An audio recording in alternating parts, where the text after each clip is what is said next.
And I smell him. I want to see what kind of wood and whether there is any incense.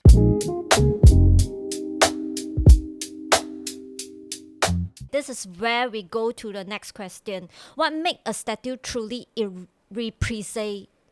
Irreplaceable. Yes.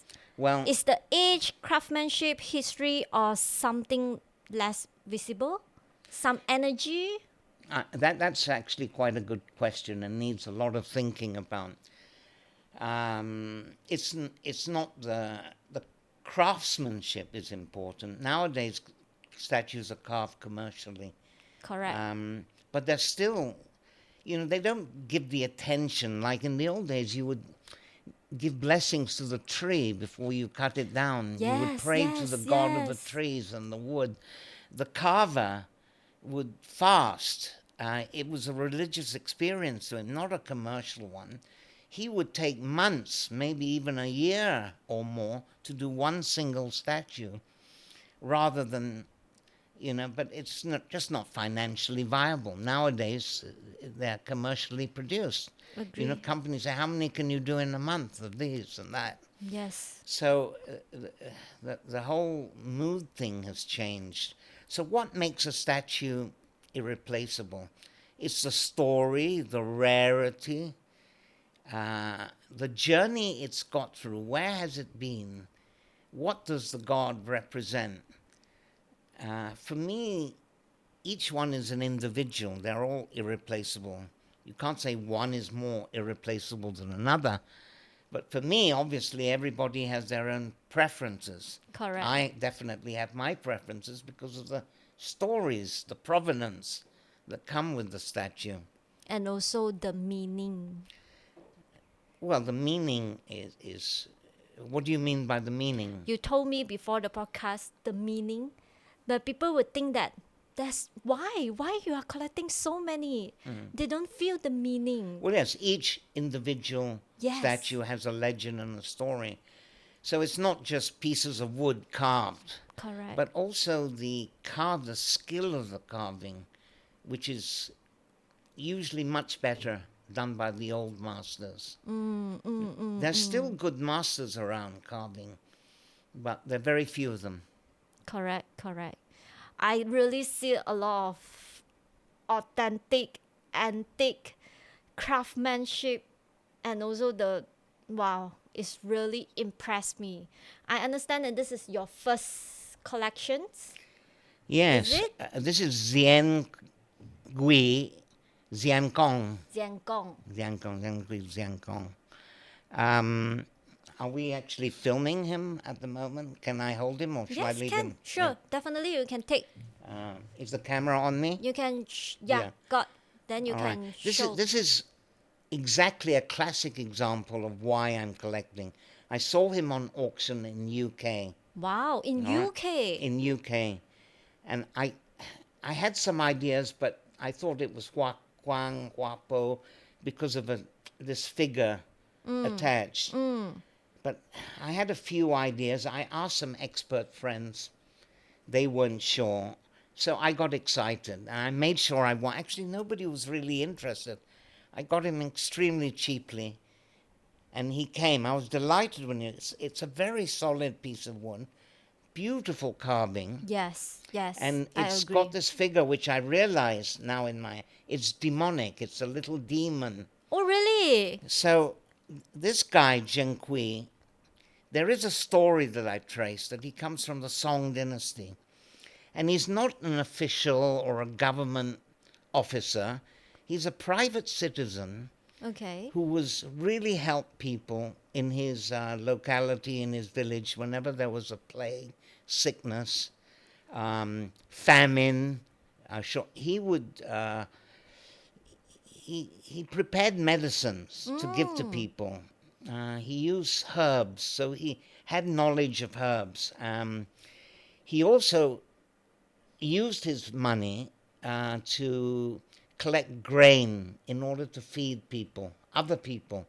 So when he died, the local people thought, well, he's a good person. That's how gods become gods, because they've done a good thing. Yes. So he was promoted from a ghost, a dead human, to being a god, and he was given this name. And apparently the little demon, from what I understand, is the ghost of a little boy that followed That him. follow him? Yeah. That helping him? Sort of helping him. Kind of a hungry ghost, if Oh. you like, just a wandering spirit. So he adopted him. Ah. Now the thing is, there probably was a temple in Yongchun area in China, but there's no more. There's no more records of it. Then a temple started in the early 1900s in Johor. And the medium died in around about 2018, 2019. And the medium had been this Cheng Kui medium for 50 years. Wow, Yeah, 50 yeah. years. And then after he died, the temple kind of lost energy. Not many people were going. And for whatever reason, it closed down. There's one guy on the internet with the name Ajie. He has put a couple of videos. That's where I get my information from this Ajie guy, who I don't know, but I thank him. And even keeping this statue for several months, I had no idea who he was. And can you imagine? Just put him down because it's heavy. One day, one of my expert friends comes to visit with me, and he notices him, and he says, "I saw him somewhere on the internet." I said, please find out where that What link is, information? because Yeah. I need him desperately. So my friend eventually found the link, remembered it, and so I got this information. But he's a classic example of an orphan god. Oh, He's I lost. see. He has no temple, no lineage, nobody who remembers him anymore.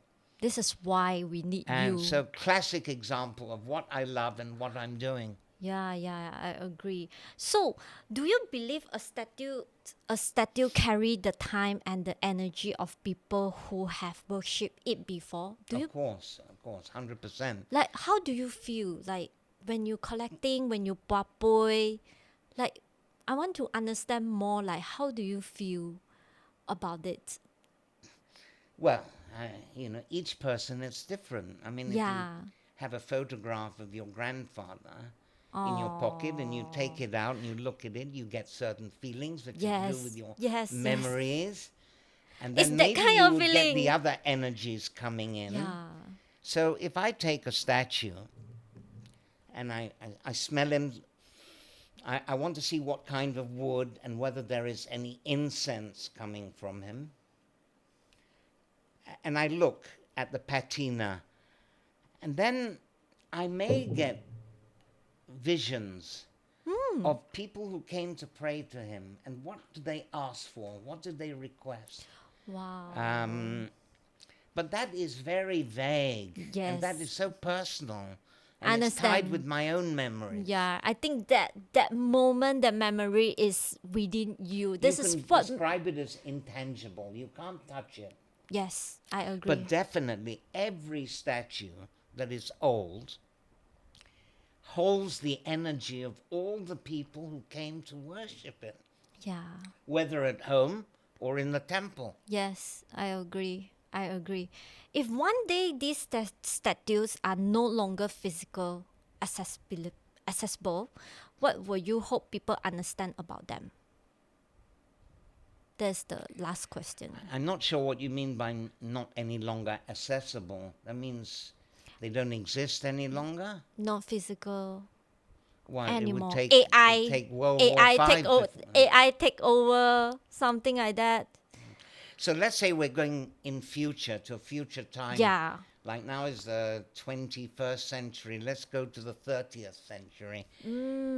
I think there will be a lot of records of, and there are more and more people and young people interested in the gods. Oh. So I don't think it'll die out.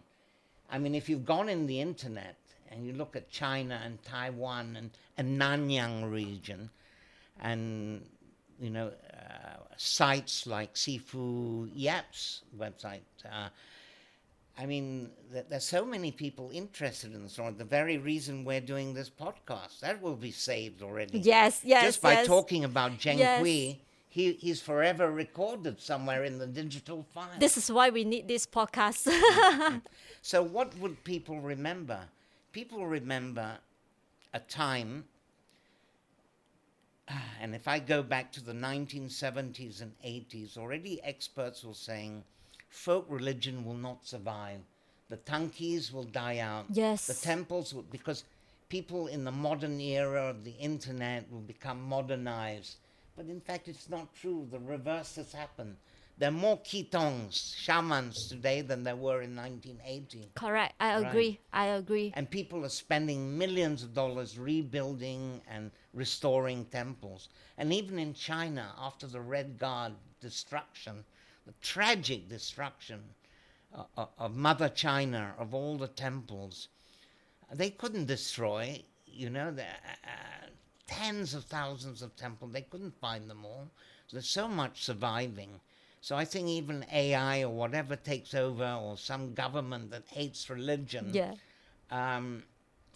I don't think you can destroy it all. And anyway, it's not the statue, it's what's in the people's minds and hearts. Agree, agree. This is why it's very important for people to remember, actually. And thank you, Ronnie.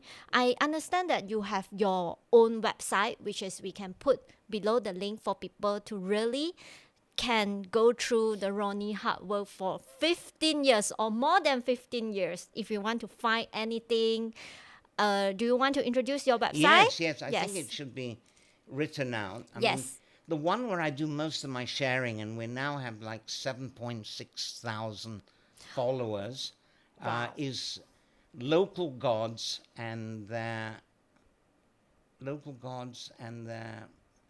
relationships. Or what's it called?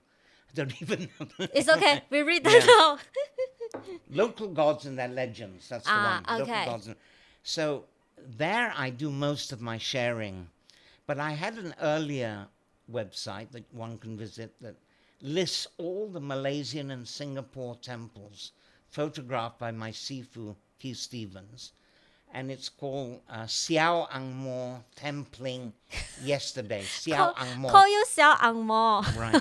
By the way, in the beginning you introduced me as Batman. Actually, it's not Batman. It's really Bit Po or Bien Fu Bien is Fu. Mr. Bat or Bat. Ah. That's because the temple people would say to me, we have to give you a nickname, rather If not, than they will Ang ask Mo you Ang Kui Mo. or Xiao- Yeah. Xiao Xiao Ang Ang Mo. Mo. Right. That's that website using Xiao Ang Mo was Oh, the the older crazy age. foreigner. Okay, right? okay, Xiao. okay. Yeah. Yeah. I mean, the story goes, I'm usually very energetic at night and very blur during the daytime. So we kind of agreed that a good nickname to give me was Bipo. Bipo Bipo. being Hokkien for Bien Fu, bat. Bien Fu. Yes. And that's how I got that. Mm. But going back to the websites to share, there is the Local Gods and Their Legends website. There's a Xiao Ang Mo website. And I did one on the Singapore River that I haven't used, been dormant for a while. But I also have put online all the researches of Sifu Keith Stevens and my own uploads.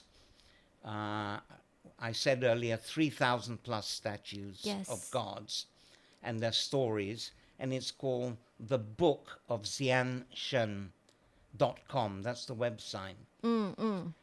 If any, I'm sure you will note it below on the Yes. podcast. Definitely. It's important to tell the viewers that you Yes. shouldn't try using it on a cell phone. You need to do it on a desktop computer because it's very, very large.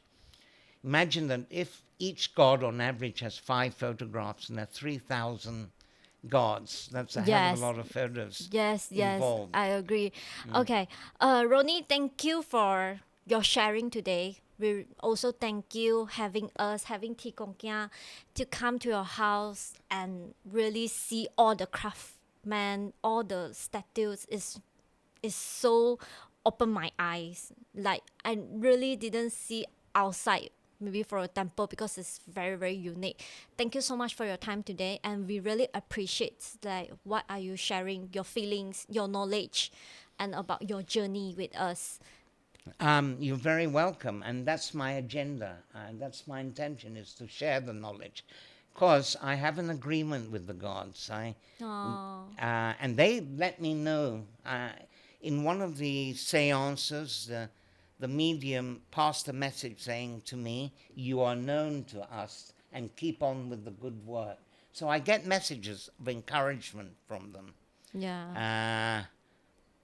Yeah, I'm not quite sure what I was going to say. That's my agenda, sharing all this.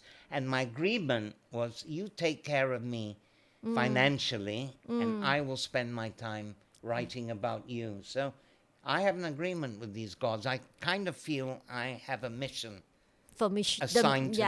I agree. If not, don't you want me to talk about any of these? Or we can. No need, too much at the moment. If you want, we don't have to. I think maybe Enough already on. Okay. we can go to a website and see, everyone. This is the most unique one. I could do a quick discussion on one of those, like on Zhang Wulang. This one, Yeah. can. This one very special. Why is Yeah. look like this? Well, let me have him. Yep. So you're just gonna probably just a couple of minutes shooting, okay? Are you looking at that like that?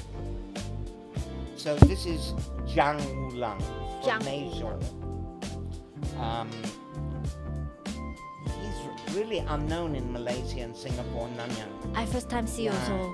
And I got to learn about him. It's one of those I didn't know, and I saw, and I thought it was monkey god, Jijian, originally. Yeah. Looks, but then I realized that it's something completely different, and he's all over China. Siku Yap has explained to me, Hebei, Xiangxi, from Major is one of the places, not only from that district, and also I was told just now, I learned that he's a Vietnamese. Oh, he's a Vietnamese. Yeah, he could be. Yeah, I have to look into that, and I want to know more about that story. But the legend that I love about this, and this is one of those. But I love the shape, the fact that he's doing a somersault upside down. Yeah.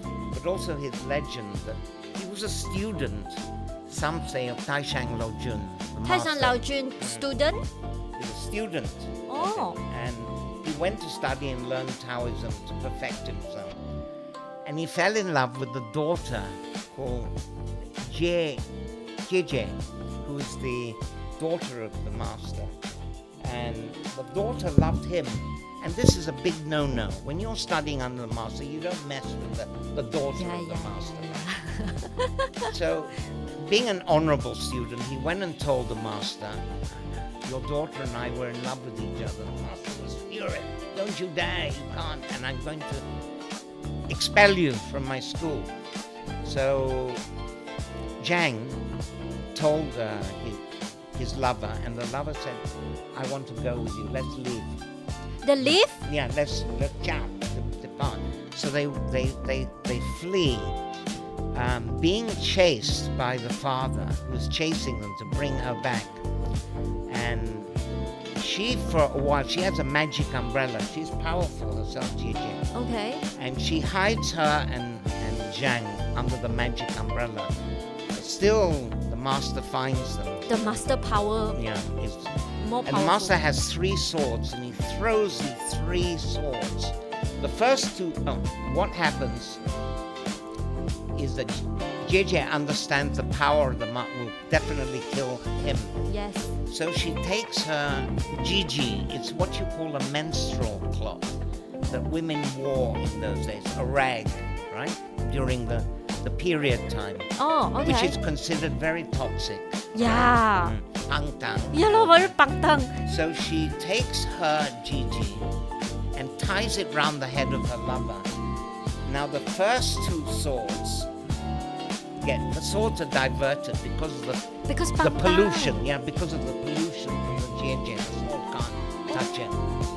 And then she says to him, from now on you have to walk on your hands to disguise yourself. So that is a very cute legend that I rather love, and it's very earthy, it's very villagey legend. It's so cute, the story. I mean, if I'm not meeting you today, I don't really know all the gods. Yeah, and the story, I think the story is. But that is what this collection is all about. Yes. It's the legend. Yes. I am a legend collector. That's agree. what I am basically. Yeah. And that's what I love about this and why the passion is strong. I can Up to feel today. you. I really can feel you. And Are you recording this? yes, we are recording this. Okay. Yes. I want this story on. Yes, definitely. All right, that's it. All right, thank you. I noticed you had the elephant god, very nice, and these were the first two gods I ever bought. And that statue, yeah, well, we have enough. We obviously have enough. We don't have to do it. Okay. Thank you. You're satisfied with that? Yes. Okay. Good.